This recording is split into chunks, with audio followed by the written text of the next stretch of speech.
have some things to share with you today about the time, about the chaos, about authentic Kabbalah, and about the changes that we can make. Maybe seemingly small changes even that could and certainly will make a quantum difference for both for us, for the people in our lives, and for the world at large, because we're all interconnected. So first, l'chaim, to life. Okay, so I'm starting light, but I want to get really serious. There's an expression that says that Mashiach, the Messianic Redeemer, and the Messianic redemption will come when we are in a state of Hesech Hadas. Hesech Hadas. What does that mean? Das is consciousness, and Hesech is like an removal, like when we're almost to say unconscious, not conscious. And I've thought a lot over the years, over the decades actually, about what this means, and I've learned some things about what it means, and it's becoming clearer and clearer. So I want to share that with you. So mankind was created almost as if from the light of God, like Adam and Eve, from whom we're all descended. We're all actually sparks in that cosmic soul. They were created very, very conscious, multidimensional beings. They were physical, but not in the way that we're physical now. They had light bodies. In other words, their bodies were completely transparent to their souls. They talked casually with God. They were in a world in which there was no fear, no death, no suffering, no poverty, no scarcity, no loneliness, no separation. And yet there was a snake in that garden. And I don't want to get too much into the background of this, because this is something that one could learn about for years and never be done. What happened then, the human condition? Bottom line, there was a fall. What precipitated the fall was when Adam and Eve listened to the seduction of the snake and ate the fruit from the tree of knowledge of good and evil. So now I introduced the word das, consciousness. If you're in Israel, it's dat, or if you're Sephardi, it's just different pronunciation of the same letter. So das is consciousness. And the sin, the eating, was from the Eitz Hadas, the tree of consciousness, or sometimes translated as knowledge. The full name of the tree is Eitz Hadas Tov Vera, the tree of knowledge, of consciousness, of good and evil. What happened then to this sort of all-encompassing light consciousness? There was a fall. And what happened was that instead of, first of all, the little voice of the ego, that constant mirroring back to ourselves, became introduced as part of the human psyche. We all inherited it. It's the core mechanism that gives us a sense of our own identity and who we are, was superimposed on human beings and the human condition. And each of us, and this is what makes it really interesting, each one of us has a slice of that consciousness.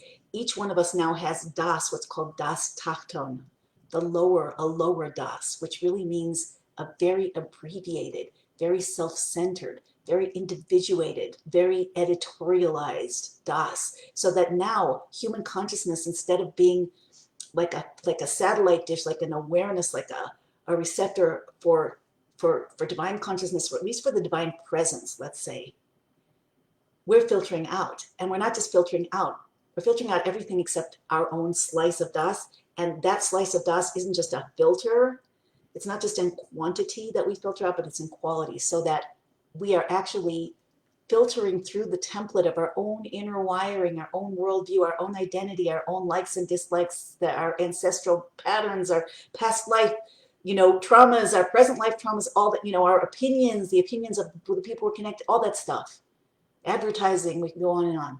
We're filtering our experience of life and our ability to connect with and perceive reality through that in very specific personal ways. So that it says Ein Deus Ein Shavos, that human beings, we might think that when we joke, everybody realizes we're joking. Guess what? Once I called somebody who spilled water, I said, "Oh, you clumsy oaf." I thought, who uses the word oaf? I thought it was very humorous. If somebody had said clumsy oaf to me, I would have been, ha ha ha. A joke. That person turned white, left. We were eating a meal at somebody's house on Shabbat, and was traumatized. Like, there are all kinds of situations where we think someone's understanding us and they're not. They think we're understanding them and we're not. So this is like a cacophony instead of a symphony. It's like, everybody in their own track. filtering out each other, filtering out the truer self, filtering out the whole list, the whole picture. We can't, it's very hard to connect with other people because they have a different perspective, and those little disagreements keep us like puzzle pieces that don't have the right ins and outs. So it's, you know, there's no need to say more. I think it's pretty obvious. So what is Hesed Hadas? What is the removal of Das? It is the opening, the shaking up, like sometimes I'm saying shake up and wake up. It's the opening and the shaking up of, for each of us and for all of us as a collective or as groups of collectives, to be shaken up and waken up from that limited Das, from that toxic Das, served a function, that's for sure, was part of the plan, but it's time to move on. Embedded in the tree of knowledge of good and evil is the tree of life. So we have to get higher, expanded consciousness. We have to shift. We have to be able to shift to the place where we can see deeper truth about ourselves, about other people, about this total reality, about the creator, about the purpose for creation, about our own purpose, about good and evil, things that are happening in the world. We need to be able to open our eyes and perceive. So that is a big part of Hesed Hadas. When the things that are happening in this world are shaking us up, what we feel is weird. I mean, feel free to type in the comments bar if you're feeling weird. You know, I don't know if there's anybody that's not feeling weird. You might be feeling weird scared. You might be feeling weird angry. You might be feeling weird sad. You might be feeling weird anxious. You might be feeling weird judgmental. You might be feeling weird, I don't know what. They're all kind of just weird. Sometimes I'll tell you the truth. Sometimes lately, you know, shift in and out. Thank God I'm more out than in the weirdness. Most of the time, especially if I keep moving, but sometimes I just feel this utter weirdness. I can't even give it a name. So if you feel that or any version of that, let me know. Let's start sharing, at least so that we can communicate through the filters of our individual distorted slice of Das. That way we already start to get to a higher level of, you know, a higher ability to receive and to perceive. So what I want to say is that you gotta let it move you. You've got to let it move you. Because if you're holding on to that little Das that you've got going, which is so primal, it's primal to want to hold on. It's so deeply disturbing. Maybe it could be experienced as terrifying even to have to, you know, to feel that weirdness, to see things just disintegrating. I mean, we each have our own specific, you know, personal Das focus on who we think the villain is in this picture. I have mine for sure. Or the villains, and you know, who are the heroes, and sometimes it's polar opposites, just goes with the territory, right? So we want to let these things move us. I'm so strongly urging you to let it move you.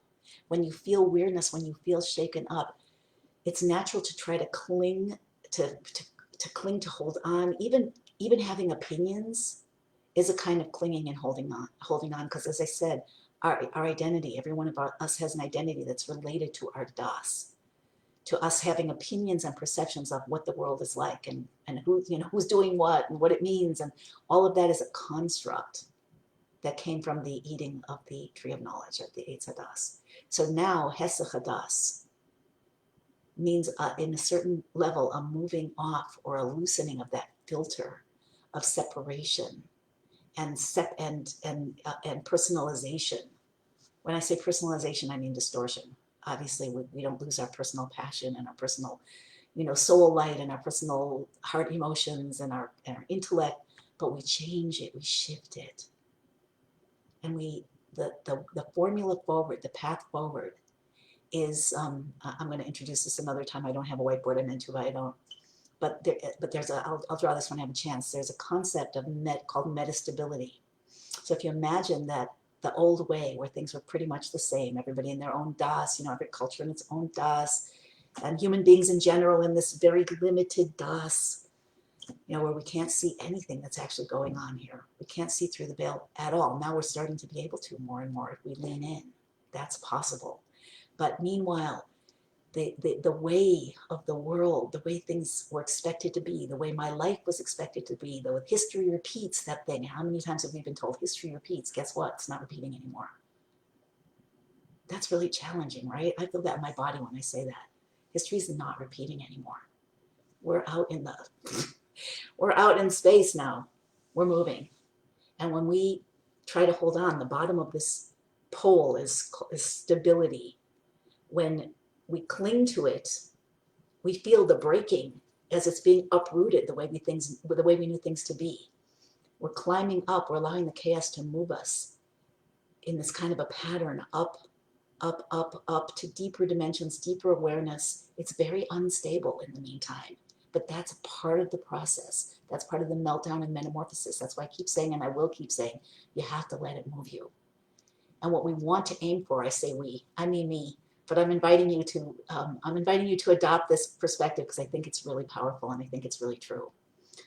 To the limited degree that I can process anything so far, which is way more than the very limited degree to which I used to be able to process things, and probably and certainly way, way less than the far more expanded degree to which I will in the future be able to process things. And we're moving. We have to let it move us. We're moving from finite to infinite, from separateness to oneness, from the human constricted condition of limited das to, which is das Tachton, the lower das, the human separate sliced das that came as a result of the fall in the Garden of Eden, the fall of mankind, all the way up to das Elyon, which is divine consciousness. That's where we're going. That's where the union is. That's where the goodness is. That's where the miracles are. That's where the heaven on earth is. And it's going to happen in the body, by the way. So as we get higher and higher on this spiral, what I'm aiming for anyway is this level of metastability, where the top bar, like if you have an eye, a written eye, you have a top and a base and then the line. So that top horizontal line, that is the metastable condition. And in that condition, you're able to be stable within the eye of the storm. And I want, what's coming to me today is that we each have to become a fixed point in the universe. What does that mean? That means that your connection can become so deep. What connection? Connection to yourself, to your soul, to your purpose, to God, to like-minded people, to, I invite you to connect more and more deeply to the Torah and authentic Kabbalah, because that's where this all comes from. It's the blueprint for creation.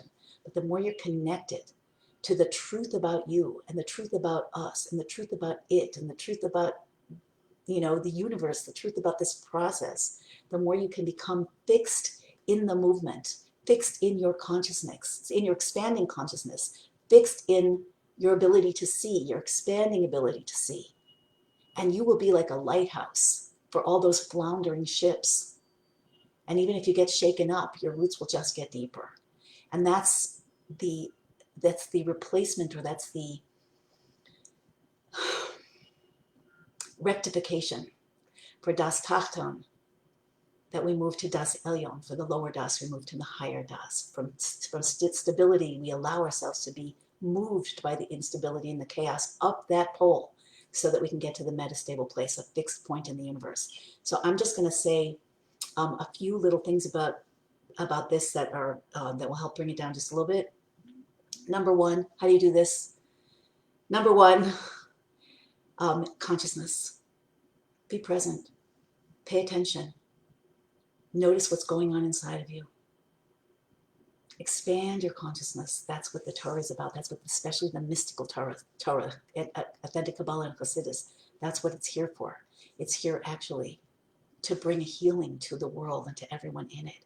It's here to help you reveal your soul in your body, to reveal divine consciousness within your own consciousness. Again, I'm going to mention, I'll keep mentioning, that's what the Gate of Unity School is about. So that's not just information. That's digging deep into the mystical texts where there's divine light and divine transmission of potential. That's transformational programs and support, and that's being part of a community and of a like-minded people who are there to grow together. Remember, when you have more than one Das, you have a bigger receptor. That alone can make all the difference in the world. And to connect to a different morphic field, the morphic field of the transformation, the metamorphosis into redemption, into a state of Das Elyon, of higher divine consciousness, new relationship with the Creator, new relationship with everything. You remain you, but in so much more of an expanded way. That's what we're aiming for. So consciousness, especially from mystical Torah, consciousness of your inner behaviors, of the things that challenge you, things that propel you so that you can bring them to your awareness and make choices that are grounded. So for that, you need to be present and aware. You need to be in a process of shifting, making choices in again, presence and consciousness, making choices in the moment that will support what you truly want. And maybe this is what I should have said first, but intentionality to get connected with what you really want. That's part of the work that I will be doing within the school. That's part of the work that I do all the time. So when we understand what the soul wants, which comes out in our own deepest, most heart-centered desires, then we can understand why we're here. And then we can lean into that more and more. And then we can live our lives with intentionality and partnership in this process, which brings incredible blessings and miracles from source. So the more you lean in through intentionality, growing and shifting your consciousness, presence and awareness, and choosing in the moment, the more you get help from above, the more your intuition turns on, the more your inner knowing tunes in, the more you feel peace and even bliss and space instead of just shaking. Now, you're not going to get out of the shaking altogether. How come? I'll give you a second to think of the answer. Because we've got to have a shake up and wake up, right? We're moving up the pole. But you can be moving up with awareness and with a growing connection that will make even that process so much more smooth and easy, and sometimes even really exciting and fun. Okay, what's going to happen? I don't know. I mean, I know what's going to happen at the end. But what's going to happen on the process, I don't know. What I know is that there are two paths that we can choose from. One is to hold on to the resistance, try not to let things move us, stay in judgment. Judgment's not in the left brain. Judgment actually is the epitome of the lower das, the das tachton, because judgment keeps you separate from yourself, from what is, from others. I'm not saying that we shouldn't discern. We need to discern. There's a big difference between discernment and judgment. But judgment is all about opinions, the ego being right, being stuck. Stability feels so good to the ego. Guess what? Sorry, it's not in the cards right now. Not that kind of stability, but metastability, that's a door opening. And walking through is a process. The more of us that do it together, the better it will be. And I do believe that is the higher paths, and I'm not making this up. I see this in the discourses of the Lubavitcher Rebbe all over the place, that there is this higher path, as I've been saying in the lives, and I'll keep on saying. It bears repeating 1,000 times, 100,000 times. We can change the way that prophecy unfolds. We can change the path to destiny if we just step in and go where the cataclysmic, chaotic events are pushing us to go. We just say, okay, I'll just go there on my own. I'll just proactively, I'm going to lean in. God, Hashem, help me. I'm down. I'm open. Help me flow. And that's where the real miracles and co-creativity and the power comes in. And, on the other side of it, I have two things at the same time. Life is uncertain and unpredictable. It always was, but we had the illusion that it wasn't. Now all illusions are starting to open and reveal the deeper truth within. I'm sure there are many, many layers and levels of that. And the other thing is that because life is unpredictable, that means there truly isn't any limit. And therefore, when you can adopt a new way of being, not just a better version of the old way of being, not just trying harder and being better, that's great for a linear process. This is not a linear process. This is a quantum transformational process. So then a new way of being will allow you to take the raw energy of uncertainty, and instead of getting stuck in an opinion about it, just use it to move forward. And it changes form. It gets easier and easier to change the form of things. So we are in an unknown road and an unknown path into a future that is not based on our past, not individually, not collectively. And that requires a new way of being. Yesterday I talked about Soviv Kol Almin. If you didn't see the lives that I'm doing a new series of lives, so I recommend that you go back to yesterday's and Fridays, which are on the Gate of Unity, Release Your Soul Light Facebook group. They're all there. They're going to stay there for now. So, but Soviv Kol Almin, the divine light that's above the laws of nature, that's in between the spaces of this universe, is always present, is always infinite. And if we can access it, if you can access it, nothing is impossible at all. So the question is, how much can you allow your consciousness to shift? How much can you surrender to the process and connect into yourself, connect into the mystical Torah, connect into Source, into God, into Hashem, connect into your intention and your purpose, connect into a new way of being. The future is not based on the past, which means that there is nobody who can tell you exactly what it's going to look like. Where can you get information that can help you? Where can you get the map? The Torah. Prophecy, but you have to understand prophecy, as I started to explain yesterday. Positive prophecies must come true. They're the divine vision. Negative prophecies, they just have to get you to where you have to go. So that's totally malleable, right? What the world's going to look like, what new interesting shake-ups and wake-ups God has in mind for us, nobody can tell you. So it's a feeling of letting go. It's a feeling of digging in. It's a feeling of deepening, deeper and deeper self-acceptance and acceptance of the weirdness. When you accept it and you connect and you move and let it move you, especially when you're influencing others, when you're living your purpose, even in small ways, then the awareness will shift into wow. Right now I feel wow. Kind of felt well all day, thank God. And that's unpredictable too. It's not predictable, but it's describable. So you have a choice of what path you want to take. I am here to help. Again, if you want to check out the Gate of Unity School of Spiritual Empowerment, it's all about this healing, deep learning of the mystical Torah, guided in a way that I'm sure you have not experienced before. I think I can say that with confidence. Text specifically designed to open your consciousness, to create out of your mind and brain a pathway to divine consciousness on deeper and deeper levels.